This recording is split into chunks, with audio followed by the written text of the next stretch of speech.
Bismillahirrahmanirrahim. Assalamualaikum, ladies and gentlemen. For our webinar session today, please be reminded to use the YouTube chat box.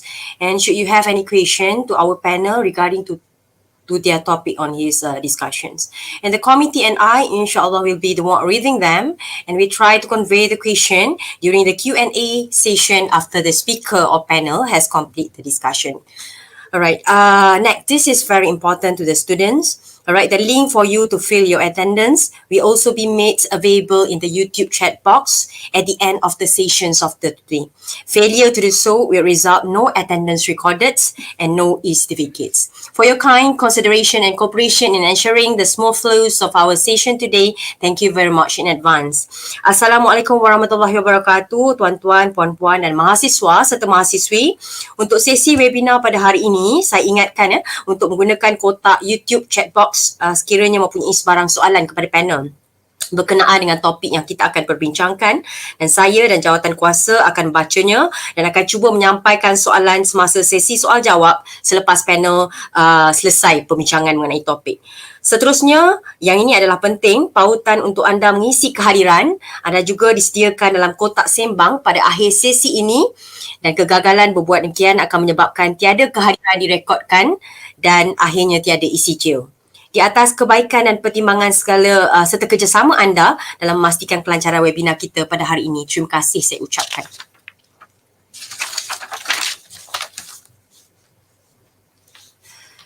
Welcome to Dr. Siti Normah, Awang Tua, Head of Centres of Study, Faculty Business and Management UiTM Melaka Branch. Welcome to our all panelists. Associate Professor Dr. Kazi Sohag is a Head of PhD Programs, Graduate Schools of Economic Management, Euro Federal Universities, Russians Federations. Welcome, Dr. Dr. Ratno Agrianto, SEMSI, AKT, Ketua Program Studi Akuntansi Syariah, Fakulti Ekonomi dan Bisnes Islam, UIN Wali Songo, Semarang, Indonesia. And the last panel, Dr. Naila Arams, IPFP Fellow, Departments of Political Science, Rawalpindi Women University, National Defence University, Pakistan. Welcome to all the panelists and the representative from our webinar committee, participants and all students. Salam sejahtera and salam UiTM di hatiku. Welcome to the webinar. So the topic that we are trying to discuss in the roundtable discussion today is, to what extent is Malaysia and other countries able to deal with the probability of stagflation, high unemployment rate and the slow economic growth? On behalf of the organizing committee, I am Puan Maizatul Sadia binti Muhammad, the lecturers for the Faculty Business and Management, UiTM Melaka, and I would like to extend our warm welcome and heartfelt appreciation to all esteemed participants to this virtual webinar organized by the Departments of Economy and Finance, Faculty of Business and Management, UiTM Melaka. Ladies and gentlemen, please stand up to sing a Negaraku and Wawasan UiTM, Wawasan Setia UiTM.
Ladies and gentlemen, thank you very much. So as to pray for blessing for this evening webinar, I would like to invite Abdul Majid bin Rasif to lead in the prayer recitation. Please welcome Abdul Majid.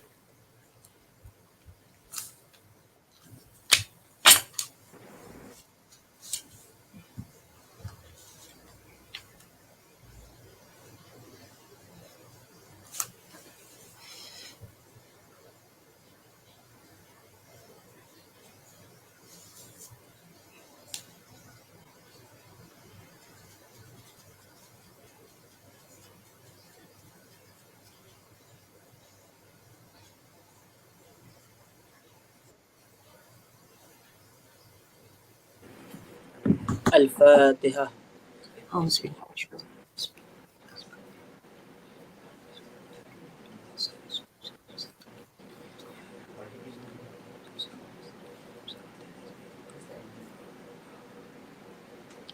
Bismillahirrahmanirrahim. Alhamdulillahirrabbilalamin. Wassalatu wassalamu ala ashrafil anbiya'i wal mursalin wa ala ahli wa sahbihi ajma'in.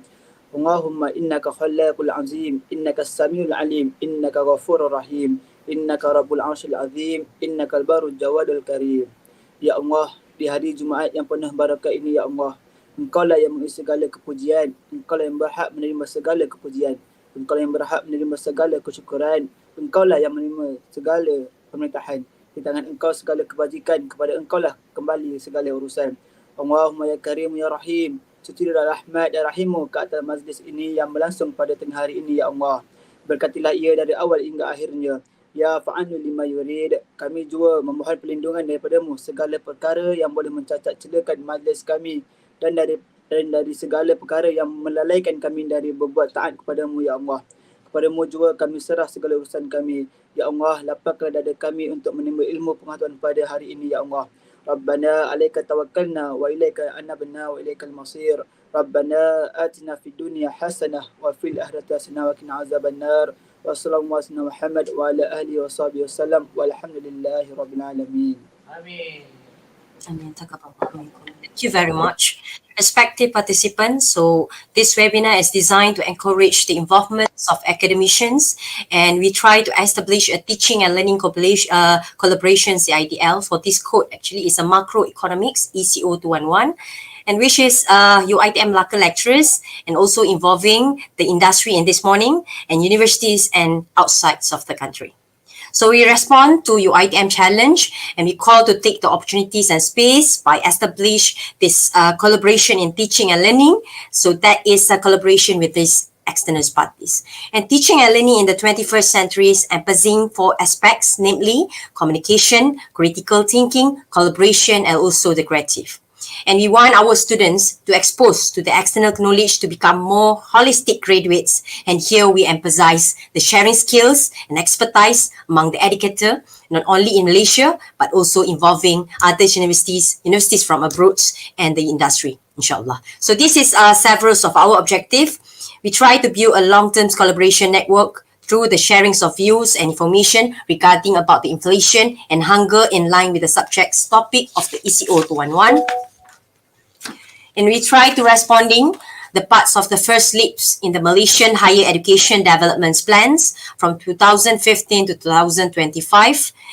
And we try to produce students who are more open-minded to the outside worlds and sensitive to the current issue. And the last one, we try to create a communication networks of the students with the industries as well as universities abroad to connect with each other and share information in order to produce holistic graduates. Now, this is the times. Let me invite Dr. Siti Norma Awang, Head of Centers of Studies, Faculty Business and Management, UITM Malacca branch, to deliver us a welcoming speech and launching for our webinar. Well, please welcome.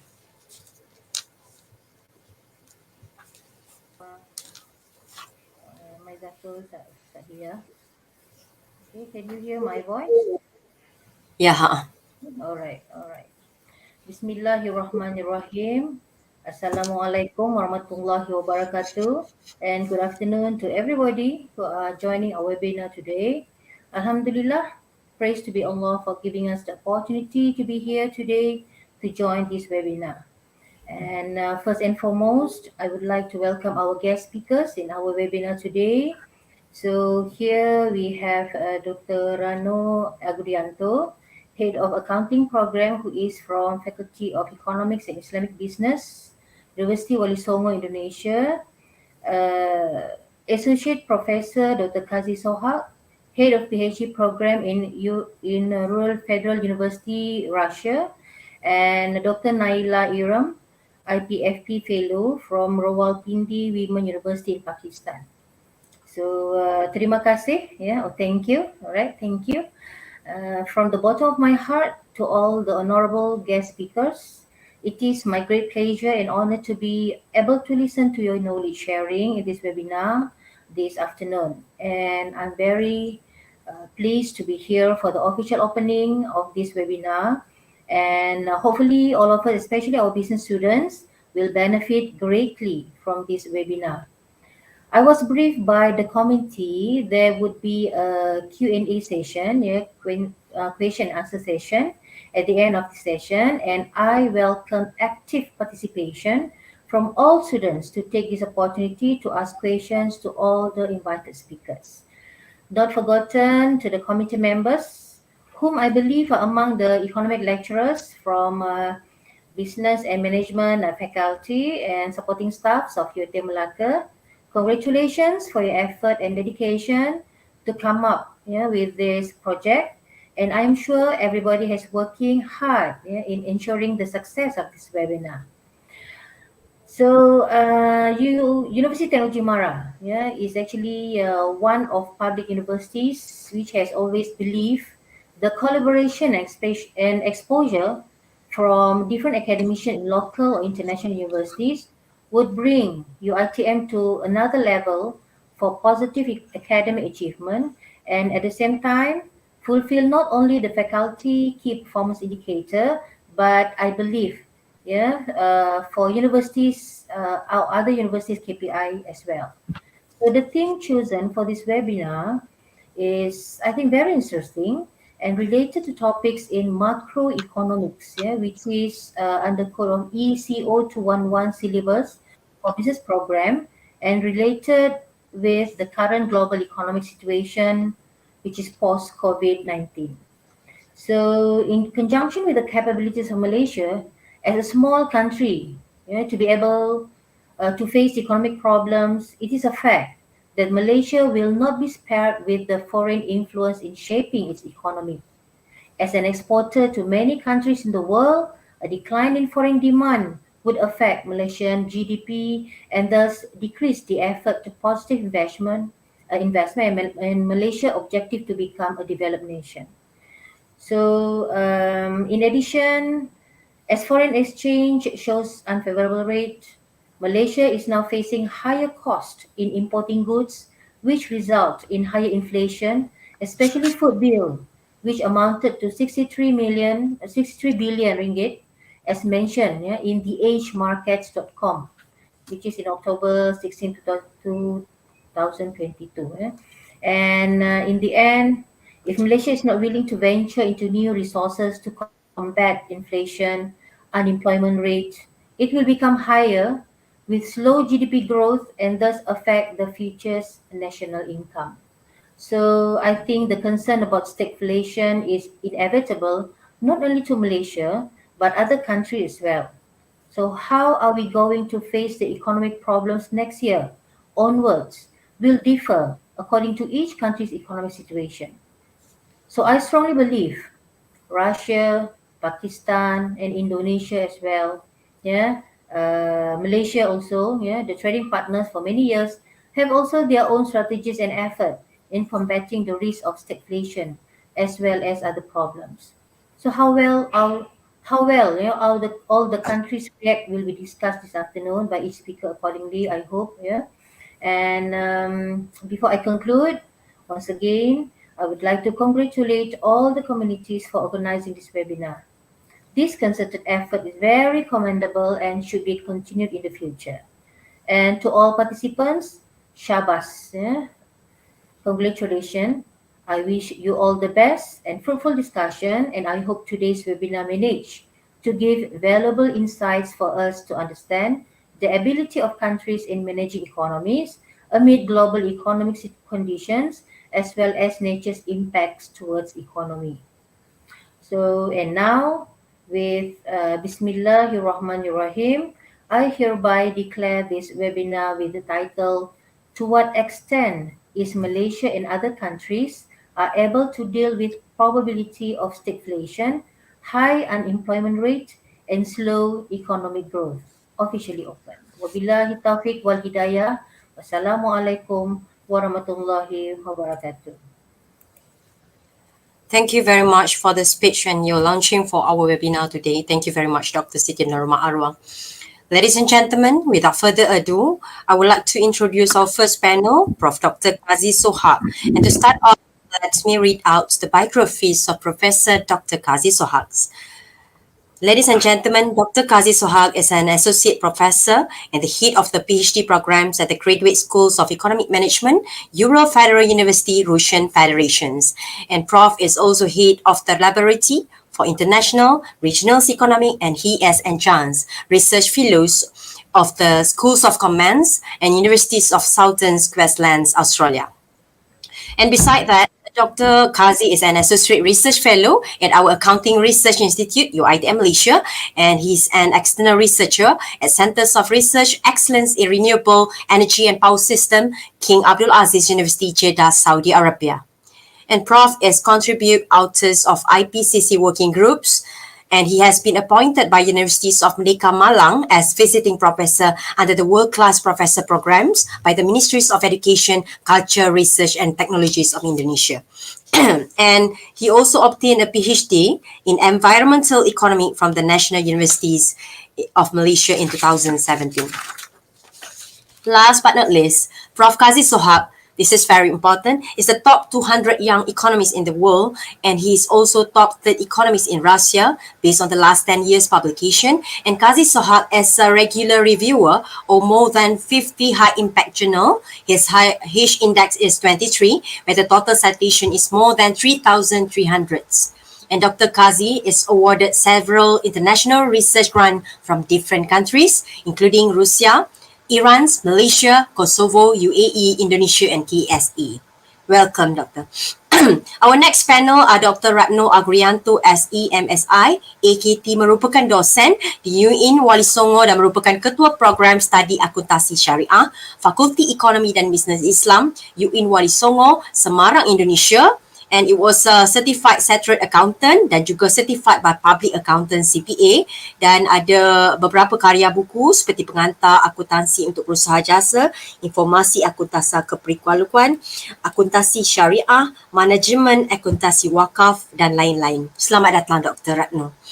And our last panelist is Dr. Naila Aram, is academician and researcher in the fields of governance, public policy, and development economic, who graduated from the National Defence University Pakistan in 2020. And she was runner-up Research Award 2019 by National Defence Universities and holders of 5,000 PhD Indigenous Scholarship Phase 2 based by HEC Pakistan.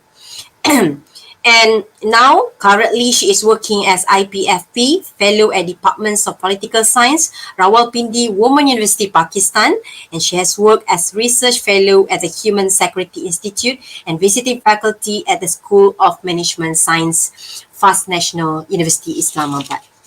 Welcome all the panelists. Ladies and gentlemen, hyperinflation is an extreme phenomenon. When the inflation rate is too high from one month to the next, it can erode the values of a country's currency. Not only Malaysia, but all the countries in this world. And due to soaring price of goods. And this stagflation actually refer to the situation when the inflation is high, economic growth is slow, and unemployment rate is remain high. And by Malaysia, this governance of Bank Negara Malaysia, Tan Sri Nur Hamzah Muhammad Yunof, okay, said that also prevent Malaysia from facing this phenomena of hyperinflation or stagflation, and the possibility for country to face a stagflation is very small, she said. And however, Nur Hamzah said also the factors that driving this hyperinflation to exist in Malaysia, as the overall inflation in 2022 is expected to average 2.2 and 3.2 in Malaysia, admit.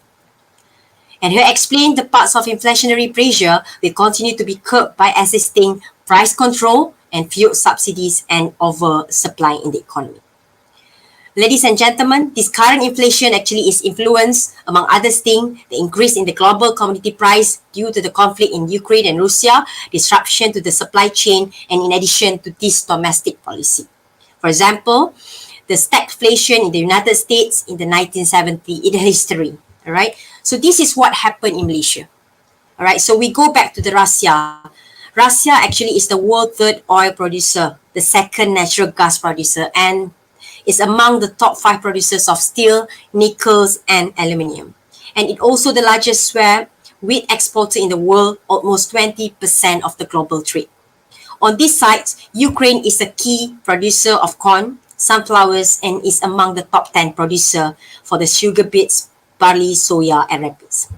Economic consequence of the Russia-Ukraine's conflict. Stagflation ahead. So, Prof. Dr. Kazi Sohab, from this statement, can you give some opinion? And I really see a clear definition. What is a clear definition on the stagflation doesn't mean exactly. And I give you about 10 minutes to explain the statement. Thank you very much. Thank you very much, Dr. Maizakel, for inviting me. Okay, the topic is really very important today. I think you mentioned already what is a stagflation is all about. So let me clarify a little bit more. So according to the macroeconomics textbook, standard macroeconomic textbook, so when there is a high inflation, sometimes can be beneficial for economy. That can reduce the unemployment problem. which is there is a strong hypothesis by Phillips curve hypothesis that if there is a inflation meaning that business organization they will enjoy the higher revenue, so they can afford more labor, so it can reduce the labor. But in the case, very particular case, when inflation is increasing price level, at the same time unemployment is increasing, it's called recession. So recession is a kind of a temporary condition.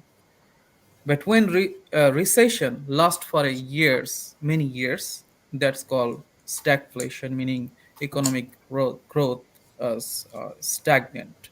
It stops somewhere. It's not going further, and it's because of maybe low investment.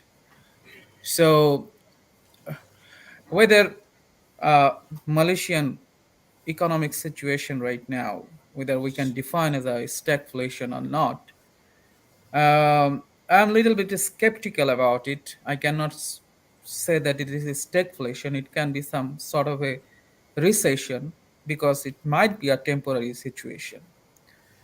The if I look at the statistics, it is true that in Malaysia, the investment dropped perhaps around 30% in 2021 comparing to 2020. Also, FDI also is falling gradually.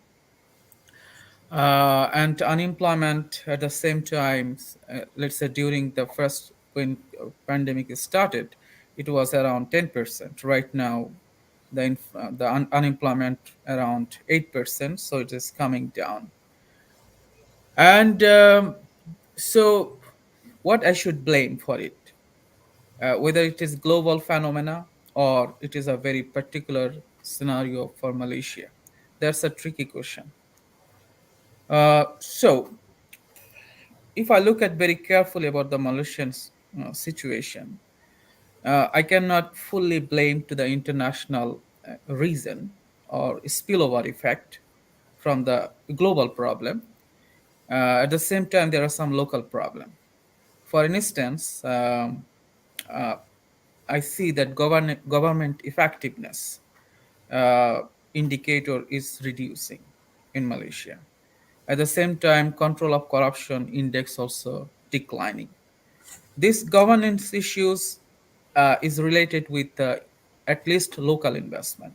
At the same time, foreign investment, because investor may not trust the system if it is volatile, if there is some policy uncertainty. So investor needs some sort of a confidence. At the same time, say about the global phenomena. First of all, the COVID case, Malaysia actually imposed a very high COVID stringency. If you look at the statistics, there is a latest statistics about the COVID stringency. Malaysia over the year, the stringency almost was 80% or 90%, which is very high, maybe after China. So that surely affected small and medium enterprises in then tourism as well. So Malaysia, I think, used to enjoy a significant earning from the tourism because of the COVID stringency. This sector was a very hard hit, and since one sector is connected with another sector by input-output table, so other sector will be benefited, like the hotel, restaurants, all service sector eventually. So, and regarding the Russia and Ukraine conflict, um, for example, due to this conflict, mainly the oil price increased. But what about the stand of Malaysia? Malaysia is exporting oil and gas. So Malaysia is supposed to enjoy the higher revenue of oil and gas, right? Mm. So, and Malaysia is importing some product, let's say agriculture product, maybe rice from Thailand, which should not be affected that much. Okay, there are some sort of maybe supply chain, there are some shocks, but at the same time, Malaysia also could grab or exploit some kind of a advantage due to the higher oil and gas price. So, because of these things, I don't want to say this is a stagflation. Okay, regarding the exchange rate, it's true that Malaysian currency devaluated slightly, but still Malaysia is a next exporter, not importer. So if it is the next exporter, so it's as a floating exchange rate system, Malaysia is following. So therefore, the export industry will be benefited than importing industry. So since it's a net exporter, Malaysia, so devaluation of the currency may slightly benefit the exporting industry. Of course, importing industry will suffer. But as a macroeconomic whole, since export industry is dominating in Malaysia, this benefit can have a spillover effect with other industries. So, in overall, if I observe all these criteria, all these parameters very carefully, I don't want to say this is a stagflation. Okay. Thank you very much. All right. Thank you very much, Prof. And I agree with you. And sometimes the country was not only affected by this global effect, and of course the domestically.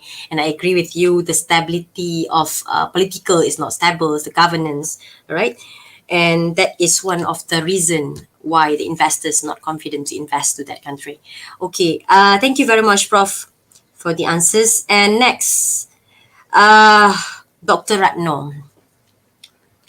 Bagaimana pula kalau negara Indonesia menghadapi kebarangkalian stagflasi diiringi oleh kesan-kesan faktor luaran global? Adakah Indonesia terkesan seperti Malaysia, dan bagaimana pula definisi stagflasi bagi pendapat doktor? Doktor ada 10 minit untuk beri penjelasan, dipersilakan. Oke, terima kasih Puan Maizatul. Bismillahirrahmanirrahim. Assalamualaikum warahmatullahi wabarakatuh. Yang saya hormati Puan Siti Normah Awah, Puan Maizatul Saidah. Perkenalkan, saya Ratno Adrianto dari Universitas Islam Negeri Wali Songo Semarang. Mohon izin saya pakai bahasa Indonesia ya. Definisi stagflasi menurut pendapat kami adalah kondisi ekonomi ketika pertumbuhan ekonomi mengalami stagnan, kemudian inflasi tinggi dan kesempatan kerja berkurang. Nah, di Indonesia pernah mengalami dua kejadian yang sangat luar biasa berpengaruh terhadap kondisi ekonomi. Yang pertama tahun 70 ya, 1970, dan yang terakhir yang sangat berdampak adalah ketika terjadi krisis moneter tahun 1980. Di kala itu Indonesia termasuk lambat dalam keluar dari kondisi tersebut karena situasinya rumit ya. Bagaimana Indonesia mengatasi itu? Indonesia harus melakukan restrukturisasi baik sektor fiskal maupun moneter. Di Indonesia bagaimana hampir 20 bank dilikuidasi karena dalam kondisi tidak sehat dan mengakibatkan perekonomian bermasalah. Banyak bank-bank yang mengalami gagal bayar hutangnya, kemudian juga pinjaman dari masyarakat tidak kembali. Nah, bagaimana cara Indonesia mengatasi hal tersebut, keluar dari kondisi stagflasi? Indonesia melakukan penutupan ya, hampir 20 bank di Indonesia, kemudian juga melakukan beberapa restrukturisasi termasuk menaikkan suku bunga. Karena uang yang beredar di masyarakat sangat banyak, tidak seimbang dengan perputaran barang dan jasa. Kemudian juga Indonesia mulai melirik bagaimana instrumen-instrumen keuangan ekonomi Islam untuk keluar dari krisis moneter. Banyak sekali instrumen-instrumen keuangan yang menjadi perhatian dari pemerintah saat itu sebagai jalan keluar untuk mengatasi krisis. Antara lain misalkan dengan pendirian bank syariah. Pada saat krisis ekonomi itu ada satu bank di Indonesia namanya Bank Muamalat itu tidak berdampak karena sebagian besar portofolio pembiayaan menggunakan profit and loss sharing. Tidak ada kewajiban fix bagi perbankan untuk memberi return terhadap deposan. Dan itu ya sehingga kebijakan-kebijakan itu kemudian diadopsi oleh beberapa perbankan di Indonesia sehingga pemerintah mulai mengalihkan beberapa permodalannya kemudian mendirikan bank syariah. Nah, kondisi ekonomi di Indonesia pada saat kondisi tersebut ya bagaimana keluarnya itu berbiaya mahal.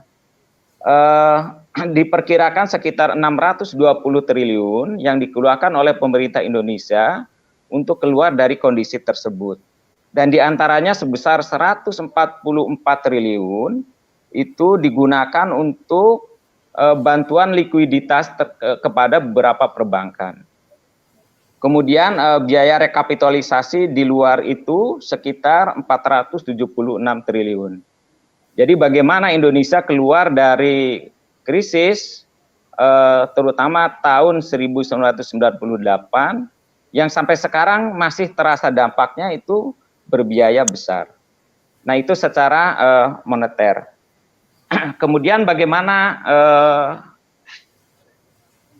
hal-hal lain ya Indonesia mengatasi krisis tersebut, kita mulai sadar bahwa penguatan ekonomi lokal itu harus diperkuat.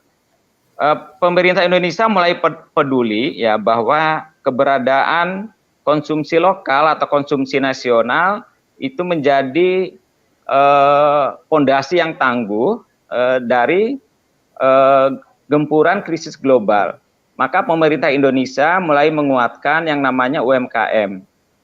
Nah, pemerintah juga mengeluarkan program-program penguatan UMKM dengan pembiayaan murah. Kalau di Indonesia itu namanya KUR, Kredit Usaha Rakyat. UMKM diberdayakan supaya produk-produk lokal itu sebagian besar mampu untuk memenuhi konsumsi nasional, sehingga mengurangi ketergantungan impor barang dan jasa dari luar negeri. Mungkin itu sementara Miss Maijatul, nanti kita lanjutkan. Terima kasih. Terima kasih Dr. Ratno di atas penerangan situasi untuk Indonesia. Alright, so we pass to the next panel, Dr. Naila Aram.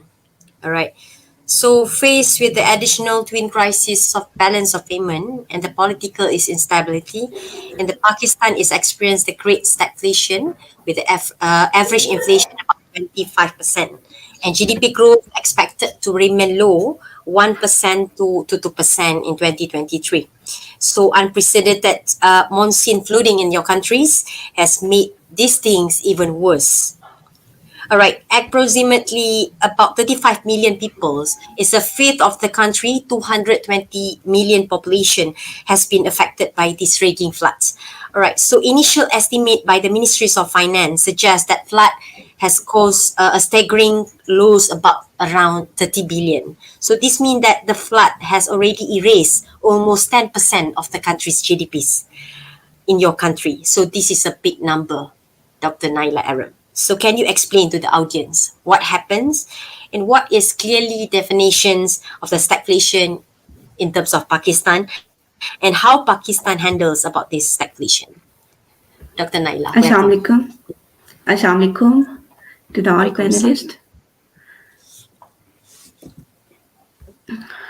As far as Pakistan is concerned, I am going to show you certain numbers. Stagflation basically has three components.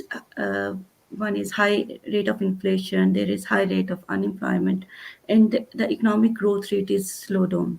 The first time this term is used by a British politician, Ian Macleod, who represented this term in House of Commons in 1965. when UK was in economic turmoil. He combined the effects of both inflation and stagnation and named it as stagflation.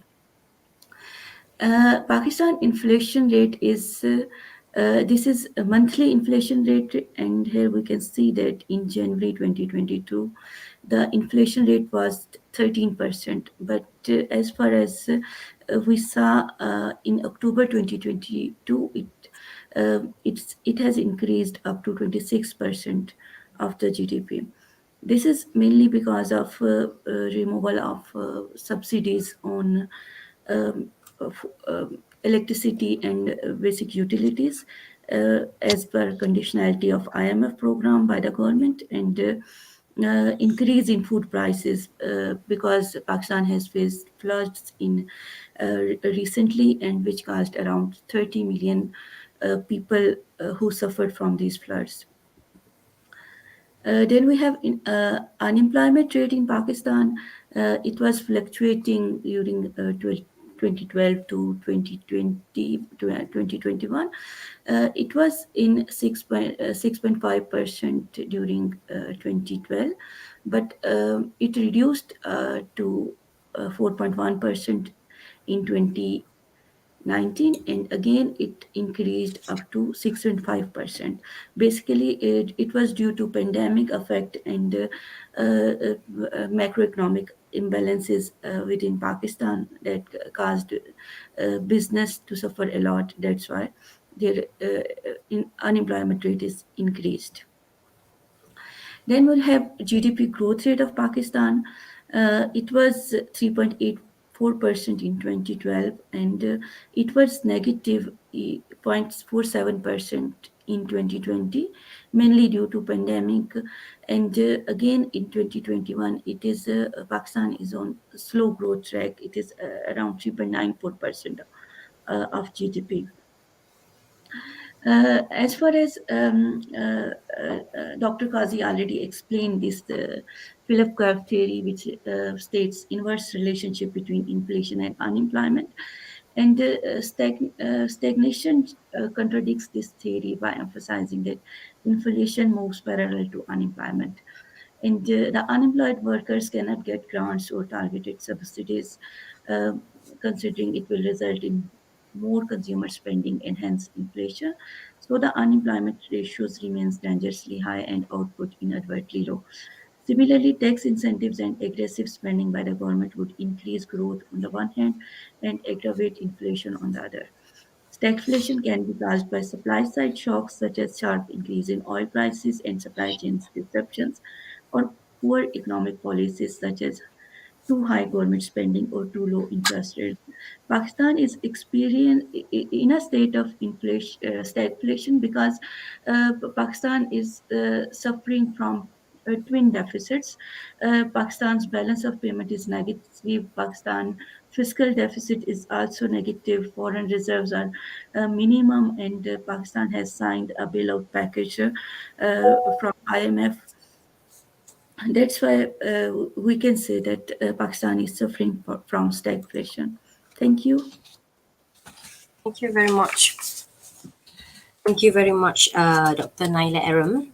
Okay, next, Prof. Kazi Sohab. All right, you have another 10 minutes to explain to the audience on how the Russia handle this stagflation. Thank you very much. Okay. It seems that you already decided or defined that Russia is in stagflation. Okay. The If I want to explain Russian situation, it will be more about a political economy. So let's see what happened after this conflict started. So Russia is experiencing economic sanction, which is more than North Korea.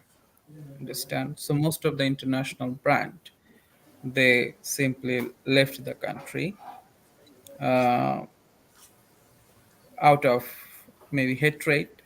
But normally, according to the market economics, if market should decide based on the profit, so if they can make profit in Russia, they should stay Russia. But it's not the case. So they just left Russia. Maybe it is out of the hatred. So whether it has very negative effect on Russian economy or not, though there is some controversy. First of all, according to IMF forecasting, that Russia may encounter 7.5% negative economic growth in this year. But according to the central bank or Ministry of Economics or Finance, they predict a 2.5% may drop, which is acceptable in this very abnormal situation.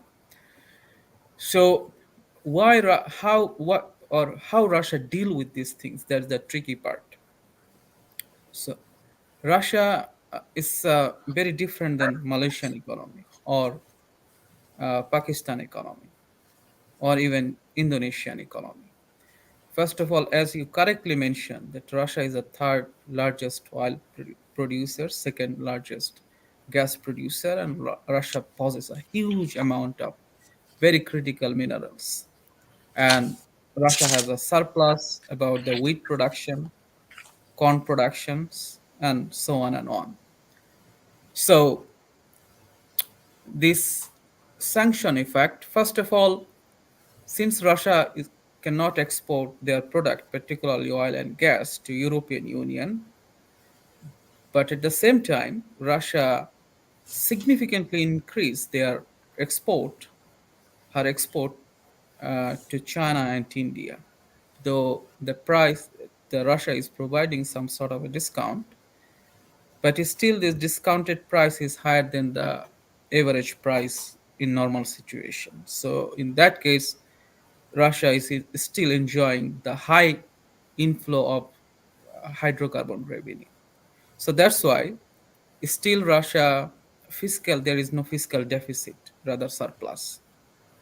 This is the first step. Second, Russian government very smart central bank. They regulate foreign currency transactions, so the bank simply cannot sell USD or euro. So because of this regulation, the demand for foreign currency significantly reduced. At the same time, bank increased the deposit rate, so deposit interest rate. So if people of Russia, citizen of Russia, uh, make a deposit in the bank, they can get a higher return. So in order to balance the liquidity demand. And third, most significant policy, I think, that is that Russia will not sell their oil and gas with USD. So if anyone wants to buy, they have to buy with local currency. Since Russia is out of the SWIFT system, so this is the best alternative Russia found, this policy. But let's say Iran also was suffering a lot of economic sanction, but Iran could not do it. But Russia as a size of the economy and some countries highly depend on Russian hydrocarbon, oil and gas. Therefore, Russia could exercise these policies. So when Russian government announced that no ruble, no oil or no gas, so immediately this policy appreciated the local currency ruble.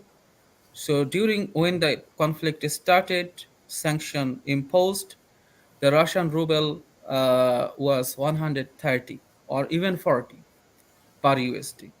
So now it's become 65, 60, something like that. So even it is appreciated than the normal situations. About the inflation, I didn't see any inflation about the local product. Of course, imported product, let's say some parts of the car, uh, there is an inflation, but the necessity product like food or fuel inflation, there is no inflation in fuel inflation since Russia has possesses a huge amount of oil and gas and electricity. There is a surplus, so there is no increment of the price. So there is no inflation induced by fuel price, energy price. So therefore, uh, okay, some people, only the top class, let's say oligarch, might be sufferer by this sanction when they have a huge investment in Europe or America or other countries, when they freeze their assets, so they may lose their property or the possession. But as long, concerning the bottom class or the middle class people, they had nothing to lose. So this is the mainly mechanism of Russian government or central bank to stabilize the economy, and at the same time, the Russia improving their political globalizations, political integration, economic integration with China, India, with Iran. Also, OPEC country is collaborating, so OPEC country is going to cut the production. So I think higher oil price also can benefit the Malaysian economy as well, since Malaysian economy also exporting hydrocarbon. So that is my propositions about Russian economy. Thank Thank you, you very Prof. much. I think from your explanation means that Russia doesn't occur for the stagflation, yeah, because of actually Russian has their own resources, and maybe like Malaysia, Indonesia, Thailand, and other ASEAN countries, and also Pakistan and Indonesia, maybe we was Maybe I affected. can add one more point. One more point. Since okay, this economic sanction may affect Russia in short run, but long run it will benefit Russia to grow up the local industry. Since those products they used to import from other country, they have to produce by themselves. So eventually, it may help the local industry to grow up in future. Okay, thank you, Prof. Alright. Alright, Dr. Ratno, bila kita berbicara tentang stagflasi, ya, inflasi tinggi diikuti oleh resesi ekonomi lah. Jadi kita teringat dengan ucapan bapa Proklamator Indonesia Soekarno pada piadatan yang terakhirnya di kemerdekaan Republik Indonesia tahun 1996, jas merah, ataupun jangan sesekali meninggalkan sejarah lah. Jadi pendekatan historisis dalam menganalisis fenomena ekonomi ini sangat penting kepada aktiviti ekonomi di mana memiliki pola tertentu di sepanjang waktu yang sering dikenali sebagai siklus ekonomi.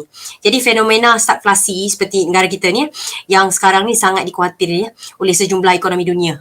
Bahkan diperkirakan akan semakin buruk pada tahun 2023 kerana kita merupakan negara yang banyak bergantung kepada negara-negara berpendapatan tinggi untuk import sesuatu tu, so kita mempunyai kesan yang lebih. Jadi kemungkinan besar akan menjadi tema utama lah yang akan terjadi tahun 2023.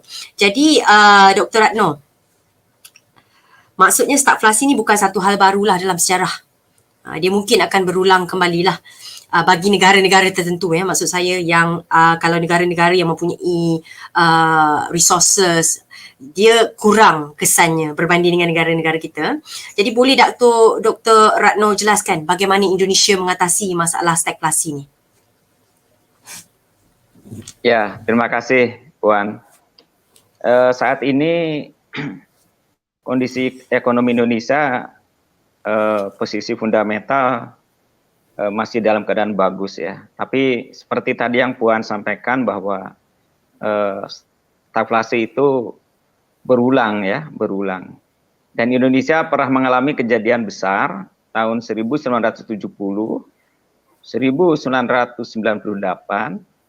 dan ekonom meramalkan tahun 2023 gitu ya. Itu mudah-mudahan tidak terjadi. Kita lihat bahwa negara Indonesia beberapa hal sudah dilakukan untuk mengantisipasi hal tersebut ya. Yang pertama, Pak Presiden Jokowi sudah menekankan pentingnya ketahanan atau memperkuat ketahanan pangan nasional. Itu penting ya karena terkait dengan adanya perang Rusia ya. Itu dikhawatirkan akan berdampak langsung terhadap ketahanan pangan nasional, antara lain terutama masalah gandum. Maka Bapak Presiden Jokowi mengadakan deklarasi untuk penguatan ketahanan pangan nasional. bagaimana Departemen Pertanian menguatkan bendungan-bendungan, ya, kemudian subsidi pupuk, juga memperluas lahan pertanian baru. Yang kedua, pemerintah Indonesia juga seperti yang tadi saya sampaikan pertama, memperkuat konsumsi ekonomi domestik, ya. Dengan memperkuat UMKM, ya, atau Micro, Small and Medium Enterprise. Itu dikuati dengan adanya pembiayaan KUR atau kredit usaha rakyat. Kita tahu bahwa sektor UMKM ini adalah sektor yang paling tahan terhadap krisis global karena dia menggunakan bahan baku dari lokal. Kemudian yang ketiga, pemerintah Indonesia juga mulai mengatur masalah ekspor bahan baku. Bapak Presiden sudah deklarasi, ya, bahwa Indonesia harus mengurangi ekspor bahan baku, mulai dari CPO, nikel, dan lain-lain. Itu kalau bisa diolah di dalam negeri, tidak diekspor dalam bentuk bahan mentah. Kemudian beberapa upaya lain yang dilakukan oleh pemerintah Indonesia adalah yang berikutnya adalah memperkuat rantai pasokan kebutuhan pokok, ya, agar tidak muncul gangguan-gangguan distribusi barang dan jasa. Bapak Presiden di dalam periode pemerintahannya sangat gencar untuk pembangunan jalan-jalan baru, terutama jalan tol, untuk mempermudah distribusi barang dan jasa dan juga mengurangi kos, ya. Kemudian yang kedua juga yang berikutnya, ya, pemerintah Indonesia menata kembali kebijakan fiskal dan moneter, terutama memberikan subsidi-subsidi kepada kelompok-kelompok ekonomi yang rentan dan melakukan prioritas-prioritas subsidi. Seperti, ya, pemerintah Indonesia juga akan mulai mengurangi subsidi bahan bakar yang akan beralih kepada kita berupaya bahwa kendaraan bahan bakar fosil itu akan diganti dengan kendaraan listrik. Kemudian yang berikutnya adalah pemerintah Indonesia juga mempercepat inovasi dan digitalisasi untuk pertumbuhan ekonomi inklusif. Bahwa digitalisasi ekonomi ini sangat penting untuk mengurangi rantai distribusi dari produsen ke konsumen.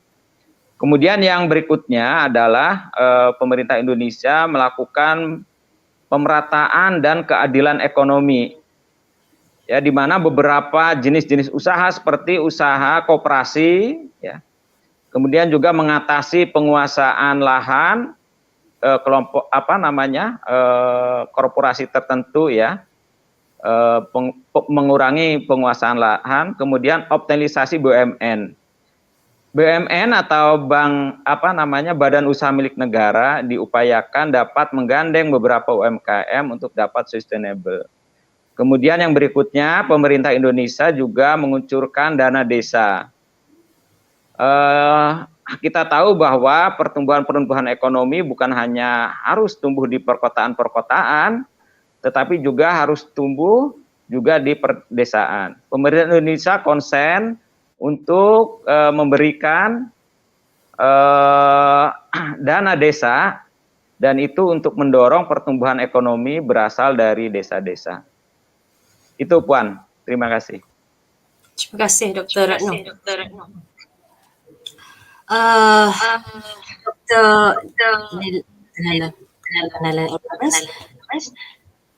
Managing stagflation, I know, is difficult task.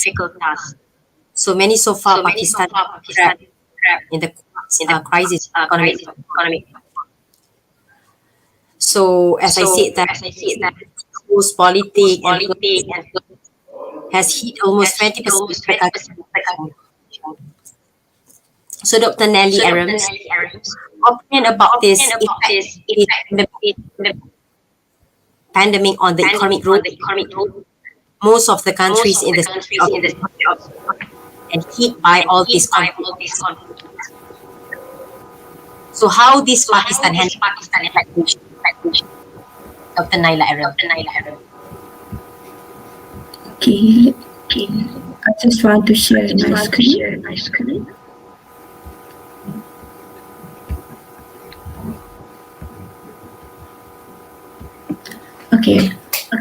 Pakistan is a developing country, and most of its GDP is contained by the sector agriculture, industry, and services sector.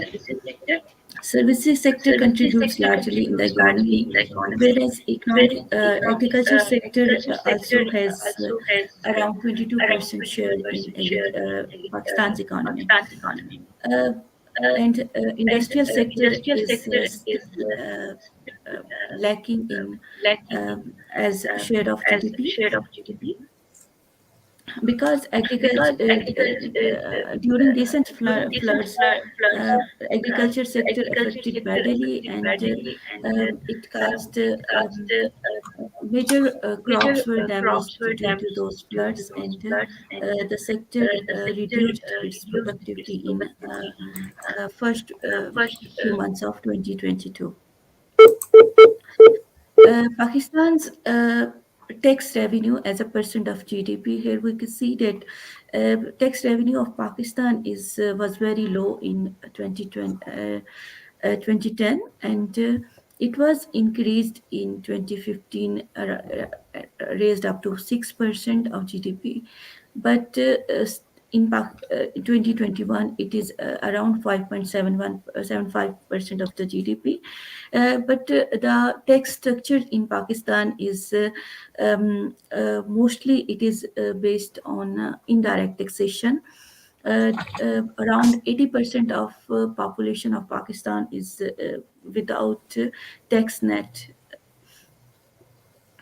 Central government debt is increasing day by day. We can see that there is from January it was around 4 million, and it has increased up to 50,000 millions rupees in 2022.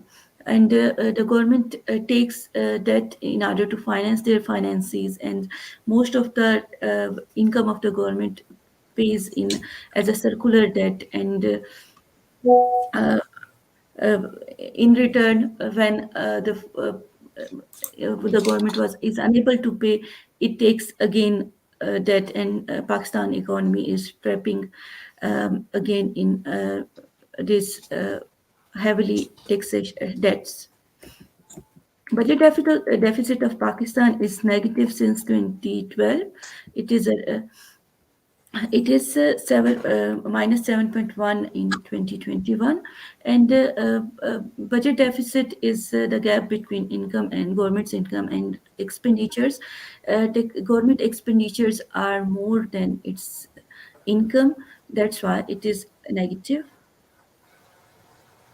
And tax structure of Pakistan is mostly it is around 40% of the taxation comes from the value-added goods and services in Pakistan, and 33% tax is around other taxes, and only 27% taxation is from value-added goods and services.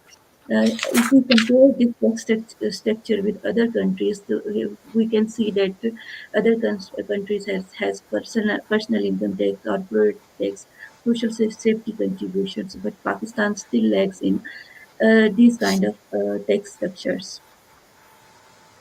Money supply in Pakistan is still increasing, and it has positive trend throughout the year. And aggregate money supply has increased from 16 decreased from 16.2% to 13.5% due to contextually monetary policy adopted by State Bank of Pakistan. And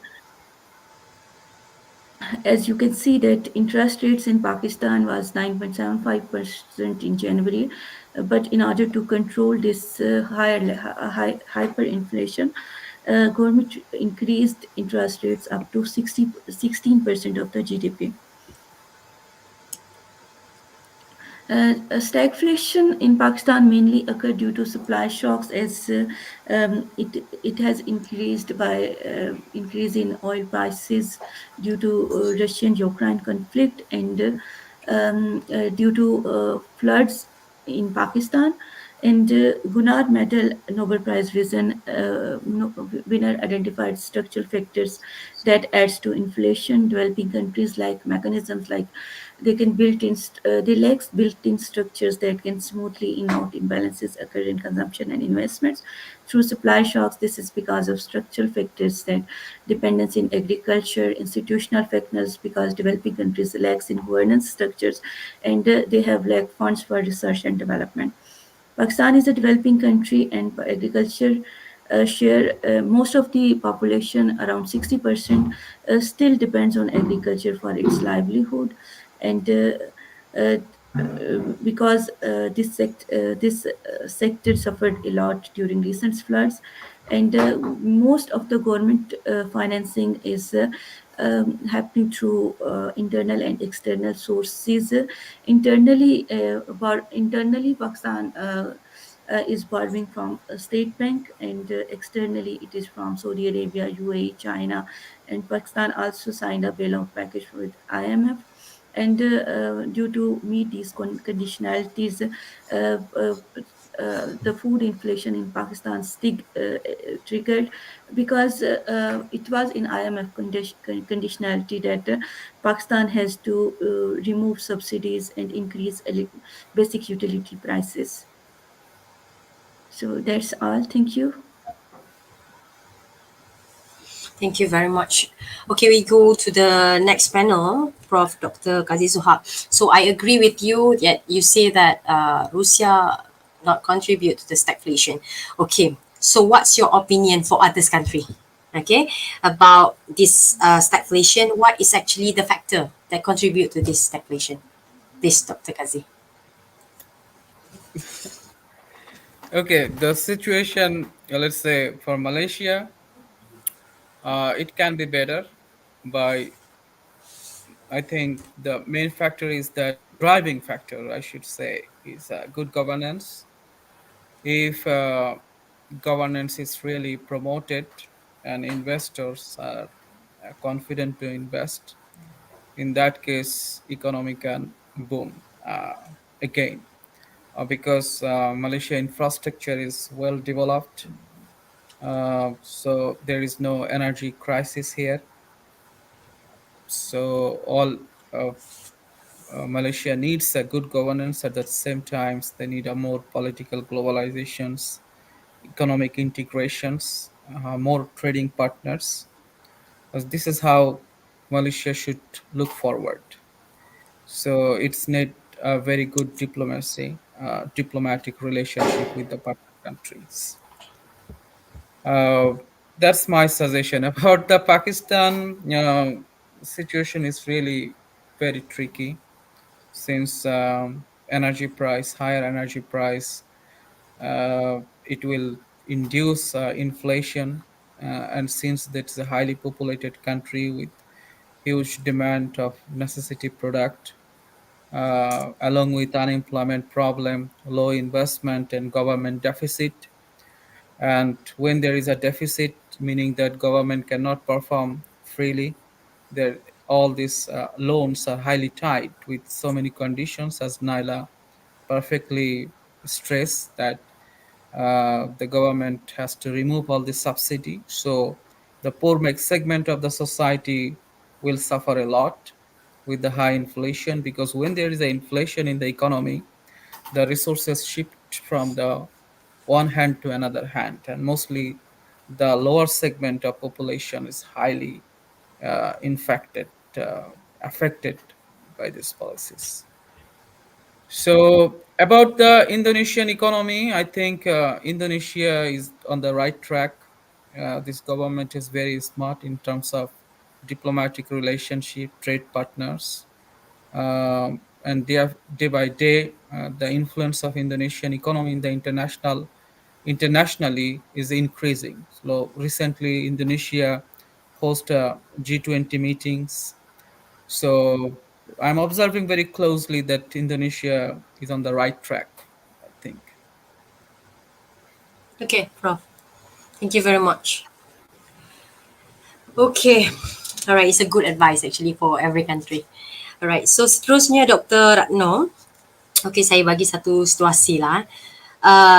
kalau kita tengok puncak pada tahun 2022, negara-negara yang bergabung macam BRICS, Brazil, Rusia, India, South Africa, mereka ni cuba menawarkan satu alternatif kepada dunia lah, sebab kita memang base pada US dollar.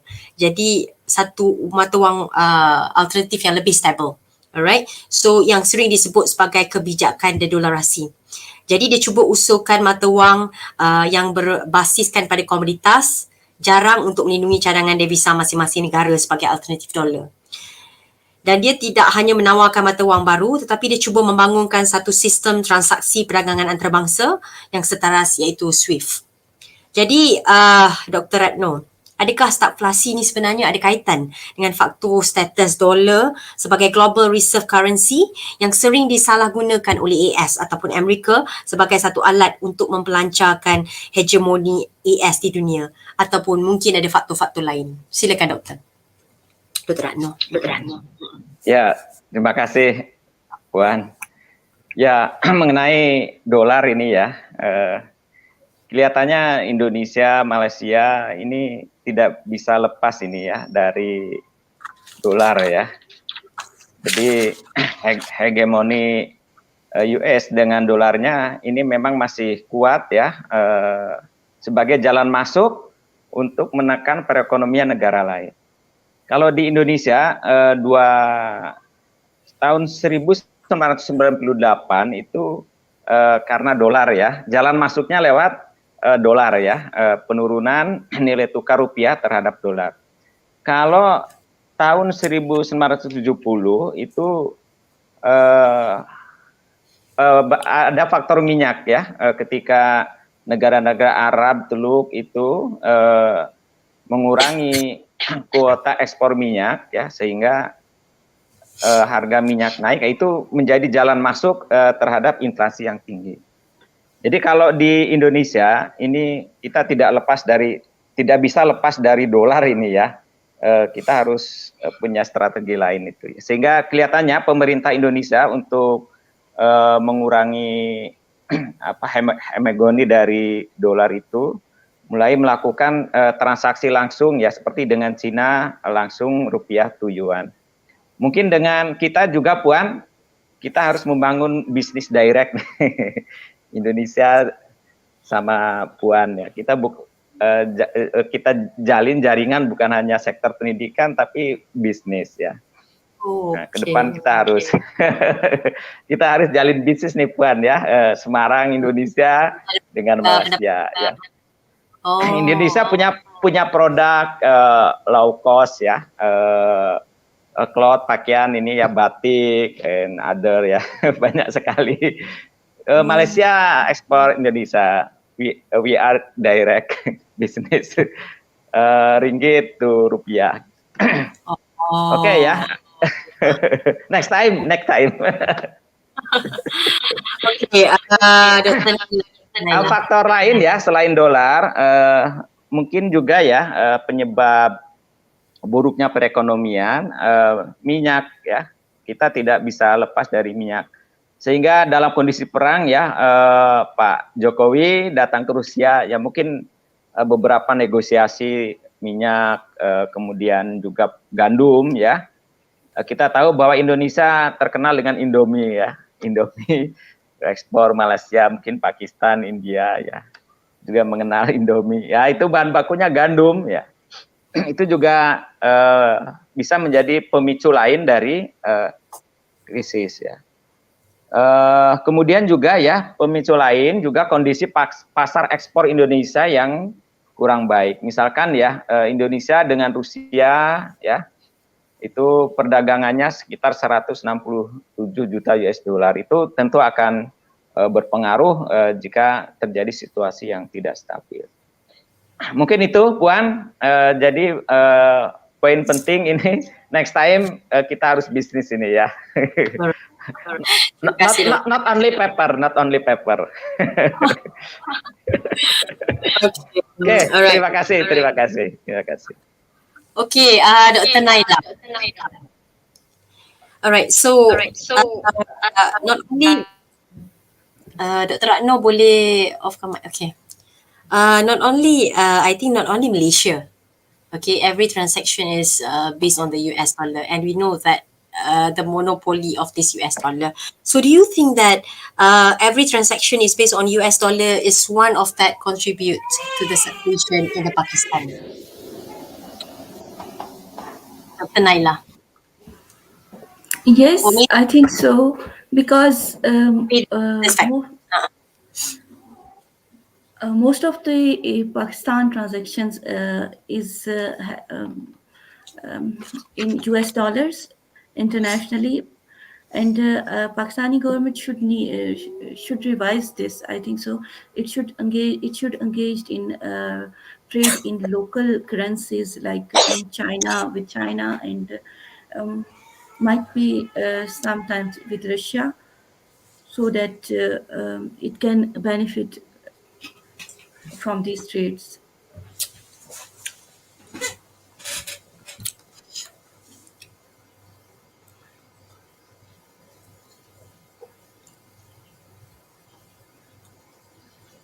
Yes, Dr. Naila, are you there? Yeah, I am. Okay. Thank you. All right, thank you very much. So, Maybe I can can add few points boleh, about boleh. with Right, thank. Naila. Dr. Kazi can? Mm-mm. Yeah. So yeah, I think bilateral trade becoming more and more popular. As you rightly said, the dominance of USD it after Bretton Woods policy in 1947. So the US currency mainly followed the gold standard, and rest of the currency was pegged with USD. So by definition, USD was superior, so they could do whatever they like to do in terms of money supply, and they could paralyze any economy within a night by monetary sanctions, which happened in Iran and many other countries, as we know, like Libya. The regime change it's happened.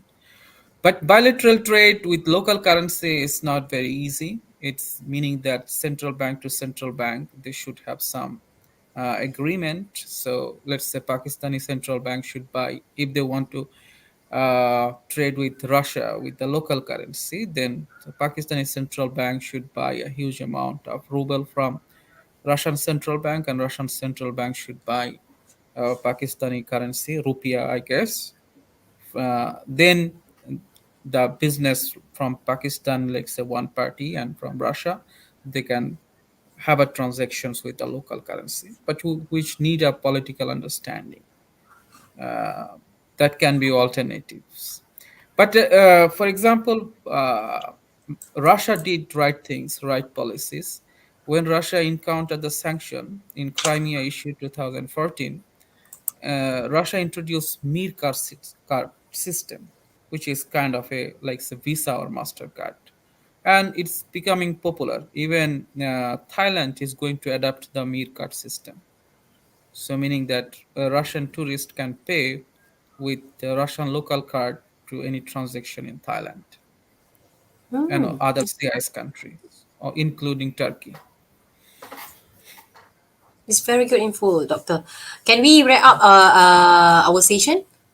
Dr. Sure, Kazi, go. please. Yeah, yeah, please. We can start with the Dr. Kazi. You can wrap up the session, give some summarization for this topic. All right, Dr. Kazi. Okay, the summary is that I don't think Malaysian economy is a fully stagflation. So still, there is a huge potential for Malaysian economy to boom, but it requires some good policy and good governance, political stability that can bring back the confidence of investors. And maybe Malaysia central bank can reduce also the interest rate, lending interest rate, that can help temporarily. Um yes, about Russia, what I said that Russia have their own policies to survive, and it is surviving over the time. As you can see, though IMF forecasted around 7.5% economic drop, but I don't think it's gonna happen. Maybe 2.5% maximum. About Pakistani economy, my proposition is that now government has nothing to do. All people of Pakistan can do something, because Pakistan has a legitimate government which was less corrupted in the history of Pakistan, perhaps, which has been overthrown by world power like America direct involvement. So Pakistan, there is a lot of political instability. With this instability, I don't think economy stability can restored. About Indonesian economy, I'm quite happy with the government's policy. I think that Indonesian economy has huge potential. Yeah, that's all from my side. Thank you very Thank much. you very much, Prof. Kazi. What about Dr. Ratno? Please, Doctor. Ya, ya saya kira kita harus optimis ya. Kita dapat mengatasi semua masalah. Semuanya ada di kita ya. Saya kira Indonesia, Malaysia, semuanya ada. Tidak usah khawatir ya. Yang penting kita kreatif. Bukan hanya konsep, bukan hanya ide, tapi kita kerjakan. Kita punya sawah banyak ya, punya ladang sawit banyak, semuanya ada di sini ya, ada di Indonesia, ada di Malaysia, ada di Pakistan, ada di mana India ya, Mr. Kazi from Pakistan ya, Miss Naila. No, Prof. Kazi from Russia. From Russia ya. And Miss Naila from Pakistan ya. Pakistan. Ya, kita harus optimis ya. Kemudian ke depan kita harus memanfaatkan digitalisasi ya, direct trade ya, Malaysia, Indonesia. Saya harap ke depan saya dan Miss Buan Maijatul dapat bisnis nih ya, ekspor impor produk from Semarang, ekspor to Miss Maijatul, and baliknya ya, Miss Maijatul, apa yang bisa diekspor ke kami untuk diperdagangkan ya. Kadang-kadang kita juga bosan konsep-konsep terus ya. Bagaimana prakteknya gitu ya, praktek kita direct ya, rupiah, ringgit ya, dan itu mungkin Puan. Jadi kita harus optimis ya, ekonomi kita akan tumbuh ya, tentunya harus diiringi dengan kerja keras bersama, jangan hanya konsep tapi kita kerjakan. Semuanya ada, kita diberkahi Tuhan, sumber daya alam yang luar biasa, kita jangan tergantung dengan negara lain. Itu aja, matur suwun. Terima kasih. thank you very much, Dr. Ratno. Yes, not depends on others country. All right, what about Dr. Naila? For me, it is government has to start policies that can correct macroeconomic imbalances. But as Dr. Qasim mentioned, Pakistani government has a lot of political instability. That's why it is, I think so, it's still difficult, because the people, the politicians who are in government are more corrupt, and they are just taking loans and borrow monies from both internal and external sources, and there is no use of that money in terms of welfare policies. So I think so. Pakistan government needs a lot of measures that should be need to correct these kind of recessions. And for me, Pakistan is in the first phase of recessions instead of stagflation, because if we look at the annual figures of inflation as provided by the government, that is around 2 digits, like 11% or 15%. But the food inflation is triggered in the last few months, and that is a kind of recession, I guess, not stagflation. That's all. Thank you. All right, thank you very much to all the panelists. All right, it's a very good info today. And I was surprised as Dr. Kazi Suhaq share is a very good sharing. about others country also. So I think every countries should take this serious parts, and they need to take actions. As Dr. Ratno said that we cannot depend on the others country, and we have to do something. Right, so different country have different methods. So this last objective is we have to make sure that we can increase the growth and lower the unemployment rate and handle the inflation. All right.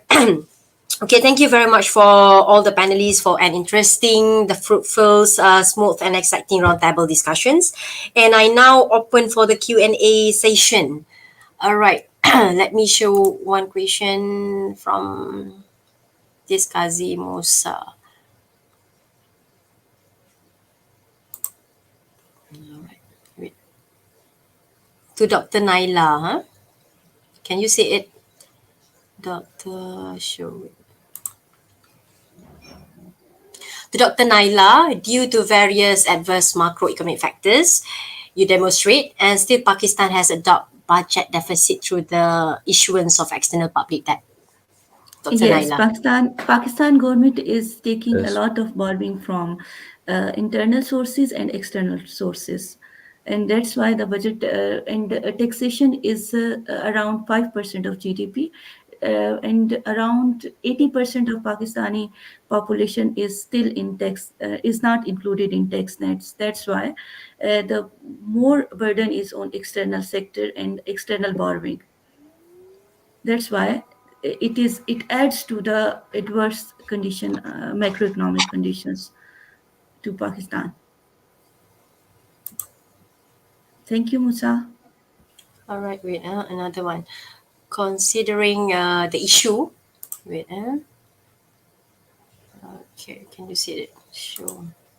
Considering the issue, do you believe there is a chance the nation may have experienced economic crisis such as to Sri Lanka? Dr. Naila. Or any speakers? I think so. Yes, Sri Lanka also has faced similar kind of conditions, just like Pakistan. But I don't know the exact economic situation of Sri Lanka right now. But there exists stagflation in Pakistan, Sri Lanka. Dr. Kazi Dr. Sahab? Kazi, Dr. Kazi, can you please? Okay. I think Pakistani case is slightly different than Sri Lanka. So it can be explain more about the political fact. So the current regimes is supported by US and their allies. At the same time, Pakistan has a comfortable economic ties relation with China for a long time. So so now, and there is a conflict between China and US, their allies. But now Pakistani government should decide, or whether Pakistani government can make a balanced relation with the both party simultaneously. In that case, Pakistan economy can survive. So I think China has a big role. So if China can perform his role, in that case, it may not happen like Sri Lankan economy. So it depends on the government decisions. Though in general, external loan is bad, meaning the sovereign power of the country, economic power, eventually will go down. They cannot make a decision by their own. Always they have to look what the donor or the funder are saying. Okay. Okay. From Irdina Azman, Dr. Kazi. I have question for Dr. Kazi Sohag. During the Ukraine-Russia conflict, so how the situation affect the economy of Russia? Okay. I think I explained these things during my presentations, but I'm going to talk very briefly.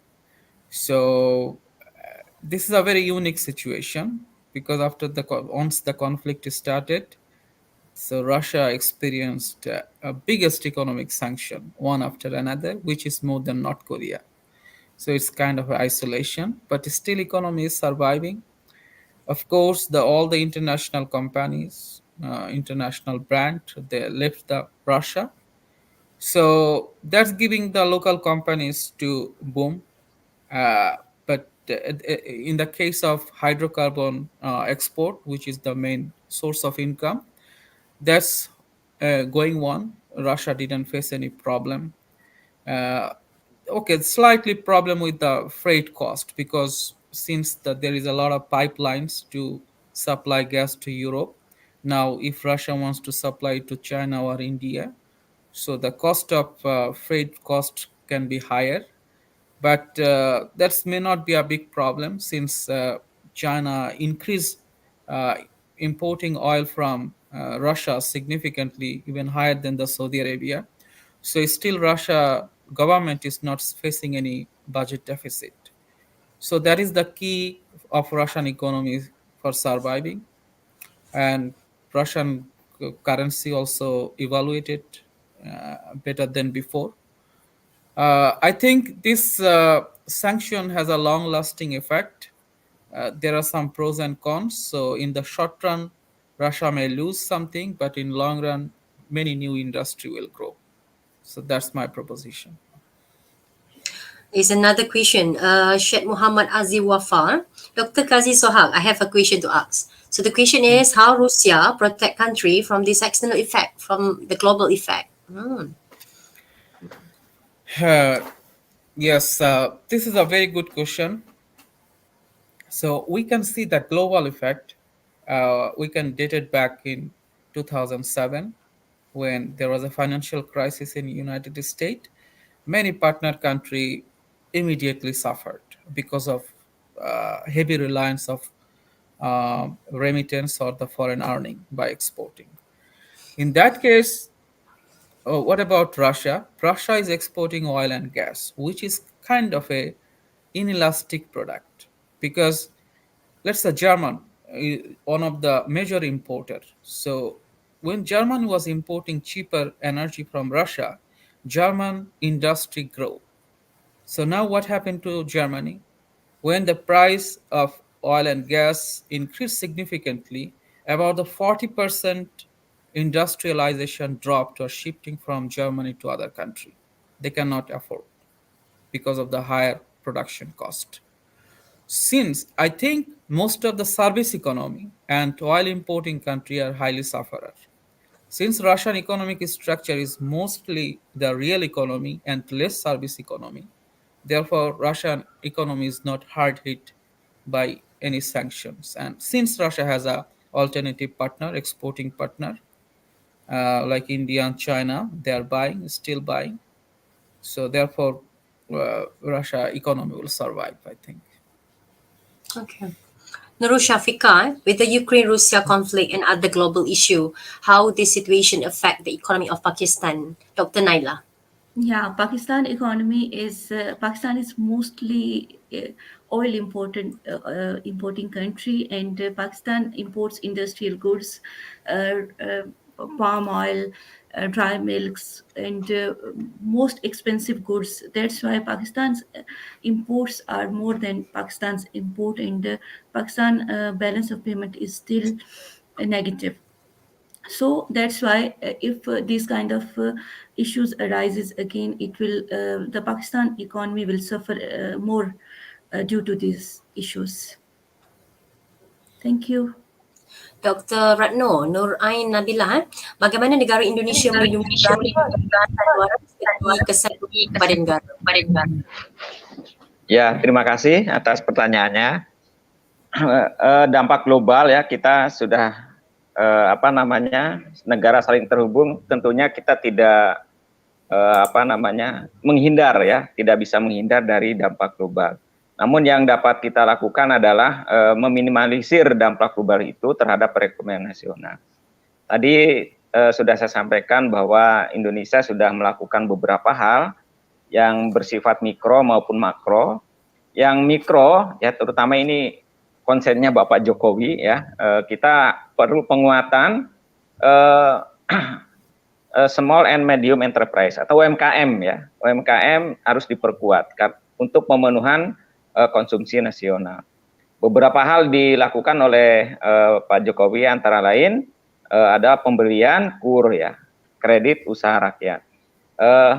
Itu untuk meredam dampak global. Kemudian tahun 2023 ini berat ya, karena kita juga habis menghadapi situasi COVID ya.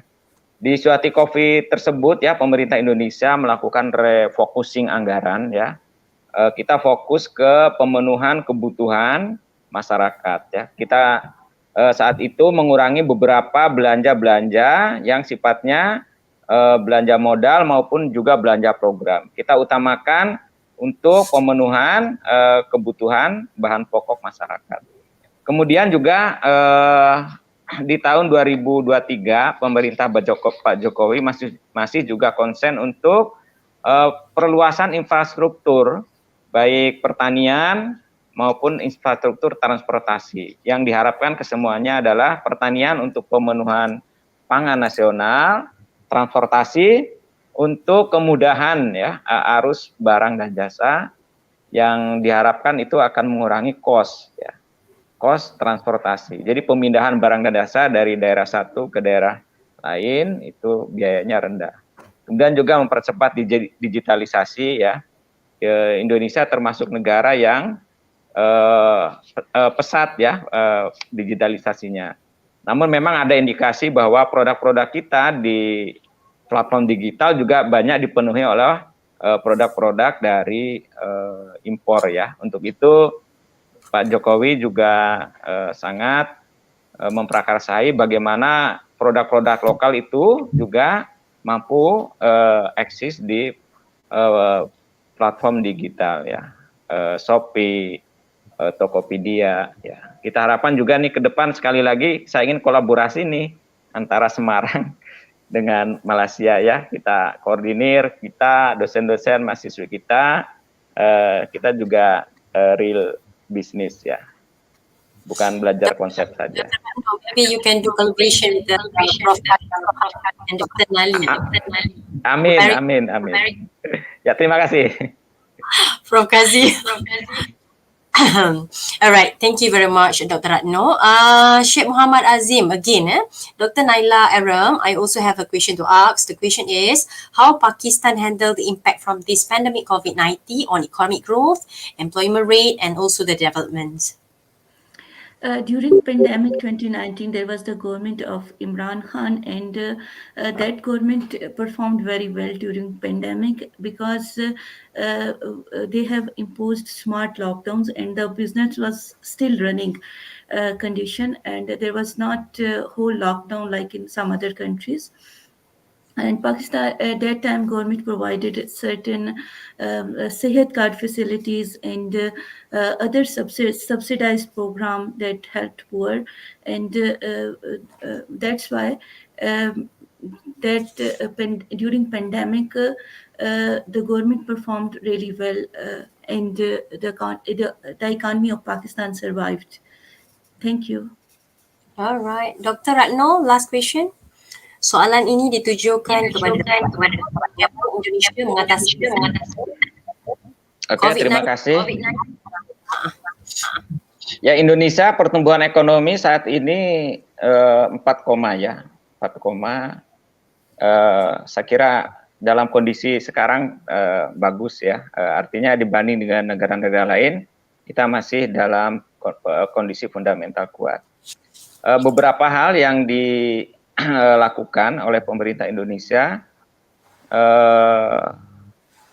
kita ini ya penyerapan APBN ya, serapan APBN ditunjukkan untuk sektor-sektor produktif. Itu yang mendorong pertumbuhan ekonomi tetap tumbuh. Termasuk juga ya Pak Jokowi, kita punya audit khusus kebijakan khusus bahwa belanja APBN atau belanja negara itu untuk diutamakan untuk produk-produk dalam negeri. Kemudian juga beberapa pemerintah daerah, provinsi, kabupaten itu membuka ruang akses publik itu diberikan kesempatan seluas-luasnya kepada masyarakat untuk membuka dagangan ya. Kita tahu bahwa di Indonesia di setiap libur itu sering dibuka ya, misalkan di alun-alun kita membuka keramaian-keramaian supaya ada aktivitas ekonomi. Kemudian juga pariwisata mulai dibuka di Indonesia ya.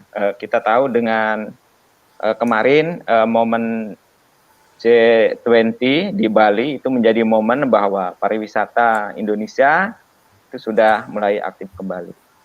Saya kira itu beberapa hal yang dilakukan Indonesia, pemerintah terus berbenah, kita harus kembali ke kondisi normal. Itu Puan. Okay, thank you, Dr. Right, so my last question, Dr. Kazi Sohab. What about the stage of COVID-19 in the Russia, and also Dr. Naila? The stage of COVID-19 nowadays, the current situation. Okay, regarding Russia, actually from the beginning of the pandemic right now, I didn't see any lockdown, maybe 1 week or 10 days so far. So I do not see any COVID stringency by government, any policies. Maybe some people infecting. Okay, so right now I think this is the winter. Then again there is a wave. Yeah, that's all. But there is no strict policy by the government. All right. No What about lockdown. Dr. Naila? Dr. Pakistan government imposed smart lockdown. There was relaxed policies, not too strict policies during COVID-19. So the stage of COVID-19 nowadays? No, Is it- it was ended. Pakistan was the first one country in developing countries who ended COVID-19, and Pakistan survived. No, there is no COVID phenomena nowadays in Pakistan. Okay, thank you very much to all panelists. All right, I think this is the last question. So thank you once again to all the panelists, and we have already complete all the session for today's webinars. All right, let us give a big round of applause where we may be to our amazing speakers, panels, all right, for their immense discussion today. And to ourselves who are glued to our device until now, I hope everyone is doing fine so far, and as we have just a bit more to go. So before we end the session, I see your kind consideration to enable your webcams or mobile camera. Okay, maybe we can have some virtual pose for a photo in order to commemorate our webinar session in the counts of wait. Okay, 1, 2, and 3.